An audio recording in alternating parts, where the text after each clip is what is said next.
Здравейте, аз съм Георги Хиров, да ме знаят също като Джордж. Днес ще говорим за Великата китайска стена. Да започваме. Великата китайска стена е едно от най-впечатляващите инженерни постижения в историята на човечеството. Стената се простира на повече от 21 000 км през планински терени, пустини и реки в северната част на Китай. Можете ли да си представите, това са 12 Българи. Тя е строена в продължение на повече от 2000 години, започвайки през 3 век, по време на династията Цин и продължаващо по време на следващите династии, особено династиите Хан и Мин.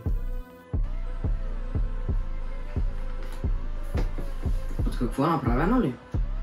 От дърво, камъни, тухли.